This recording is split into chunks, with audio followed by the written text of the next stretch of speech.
सास ने बहू के कमरे में कैमरा क्यों लगवाया? रीना की शादी को अभी 3 महीने ही हुए थे। वह पहली बार अपने ससुराल आई थी और कोशिश कर रही थी वह सबको खुश रखे, लेकिन उसकी सास शारदा देवी शुरू से ही उस पर भरोसा नहीं करती थी।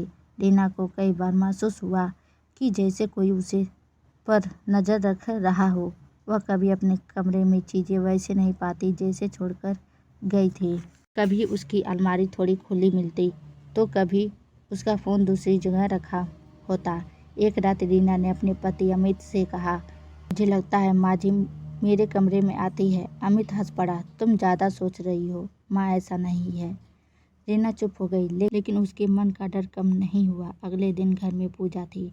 सब लोग नीचे मेहमानों में व्यस्त थे। रीना अपना दुपट्टा लेने कमरे में गई, तभी उसकी नज़र दीवार पर लगी नई घड़ी पर पड़ी। वह घड़ी पहले वहाँ नहीं थी। रीना ने घड़ी को ध्यान से देखा। घड़ी के बीच में एक छोटा सा काला बिंदु था। उसे शक हुआ। उसने घड़ी उतारी और जैसे ही पीछे का ढक्कन खोला, उसके हाथ कांप गए। उसके अंदर एक छोटा सा कैमरा लगा था। रीना की सांसें तेज हो गई। उसकी आंखों में डर और गुस्सा दोनों थे। वह कैमरा लेकर सीधे नीचे हॉल में पहुंची, जहां सब लोग बैठे थे। माँ जी, ये क्या है? उसने सबके सामने कैमरा उठाकर पूछा। पूरा हॉल शांत हो गया। अमित ने कैमरा देखा तो उसके भी होश उड़ गए। ये हमारे कमरे में था। रीना की आवाज़ काँप रही थी। मेरे कमरे में कैमरा किसने लगाया? शारदा देवी का चेहरा सफ़ेद पड़ गया। कुछ पल तक वह चुप रही, फिर धीरे से बोली, मैंने लगवाया था। सब हैरान रह गए। अमित गुस्से में बोला, माँ आप ऐसा कैसे कर सकती हैं? शारदा देवी की आंखें भर आई।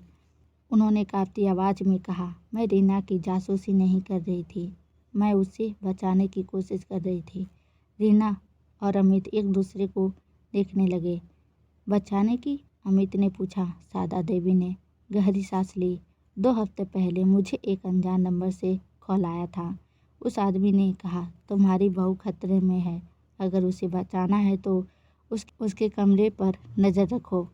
घर का दुश्मन घर के अंदर ही है। रीना का चेहरा उतर गया।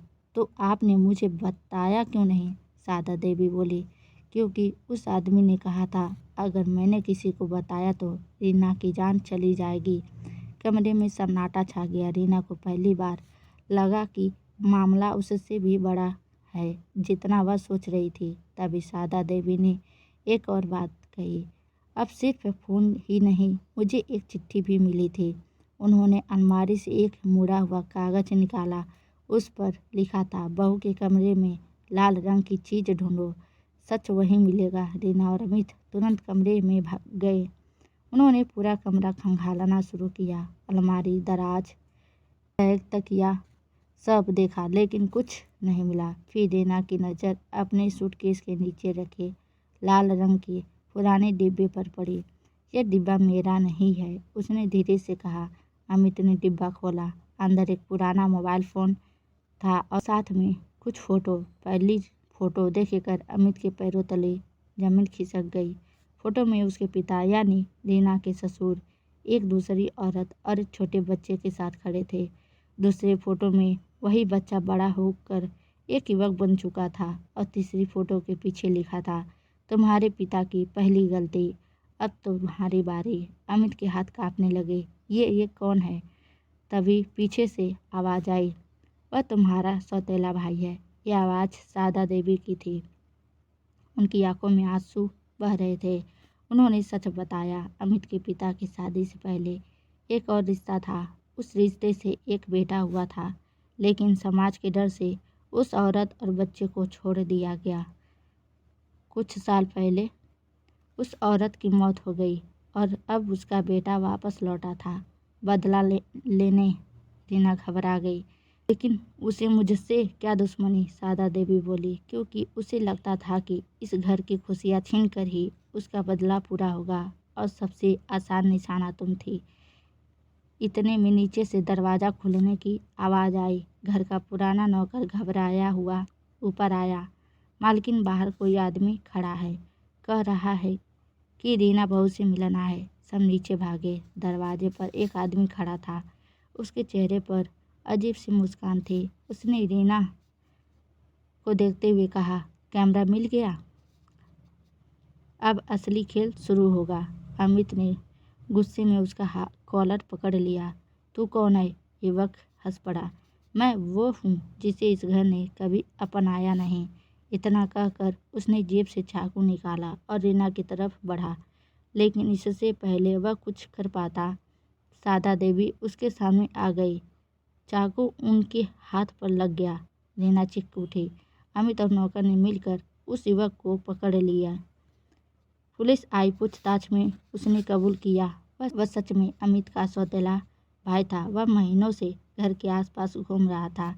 रीना के कमरे में कैमरा लगने की बात उसे पता चल गई थी, इसीलिए वह जल्दी हमला करना चाहता था। पुलिस उसे ले गई। घर में पहली बार शांति थी, लेकिन रीना की आंखों में अब आंसू थे। वह सादा देवी के पास गई और बोली, माँ जी, मुझे लगा था आप मुझ पर शक करती हैं, लेकिन आपने मेरी रक्षा कर रही थी। सादा देवी ने उसका सिर सहलाया। बहू, माँ कभी कभी गलत तरीका चुन लेती है, लेकिन अगर दिल में डर अपने बच्चे खोने का हो तो वह हर हद पार कर दे जाती है। रीना ने उन्हें पहली बार गले लगा लिया।